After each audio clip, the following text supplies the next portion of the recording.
ত্রয়োদশ জাতীয় সংসদ নির্বাচনে প্রার্থিতা প্রত্যাহারের পর প্রতিদ্বন্দ্বী প্রার্থীদের চূড়ান্ত তালিকা প্রকাশ করেছে নির্বাচন কমিশন। এতে দেখা যাচ্ছে দেশের অন্তত 31টি আসনে প্রার্থী সংখ্যা 10 বা তার বেশি হওয়ায় ভোটের লড়াই হতে যাচ্ছে বেশ কঠিন ও জমজমাট। রিটার্নিং কর্মকর্তাদের পাঠানো তথ্য একীভূত করে ইসির চূড়ান্ত তালিকা বিশ্লেষণে দেখা যায় সর্বোচ্চ প্রতিদ্বন্দ্বী রয়েছে ঢাকা 12 আসনে। এখানে লড়াই করছেন 15 জন প্রার্থী। দ্বিতীয় অবস্থানে নারায়ণগঞ্জ 4 আসন, যেখানে প্রার্থী সংখ্যা 13 জন। ঢাকার একাধিক আসনেও প্রার্থী সংখ্যা চোখে পড়ার মতো।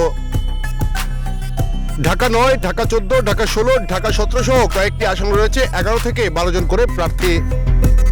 হেভিওয়েট প্রার্থীদের লড়াইও নজর কাটছে। বিএনপি চেয়ারপারসন তারেক রহমানকে ঢাকা 17 আসনে লড়তে হচ্ছে 10 জন প্রতিদ্বন্দ্বীর সঙ্গে। একই সঙ্গে বগুড়া 6 আসনে তার প্রতিদ্বন্দ্বী 4 জন।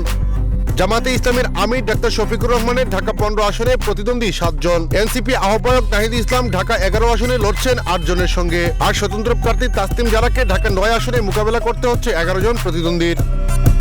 অন্যদিকে তুলনামূলক কম প্রতিযোগিতা রয়েছে কিছু আসনে। পিরোজপুর 1 আসনে মাত্র 2 জন প্রার্থী প্রতিদ্বন্দ্বিতা করছেন। ঠাকুরগাঁও 1, জয়পুরহাট 2 সহ কয়েকটি আসনে রয়েছে 3 জন করে প্রার্থী।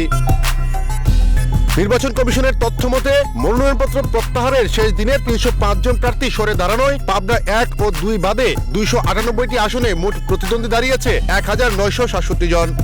বুধবার প্রতিদ্বন্দ্বী প্রার্থীদের প্রতীক বরাদ্দ দেওয়া হবে। 22 জানুয়ারি থেকে শুরু হবে আনুষ্ঠানিক প্রচারণা, যা চলবে 10 ফেব্রুয়ারি পর্যন্ত। আর আগামী 12 ফেব্রুয়ারি অনুষ্ঠিত হবে বহুল প্রত্যাশিত ভোট গ্রহণ। এস এম শামীম, সুখবর।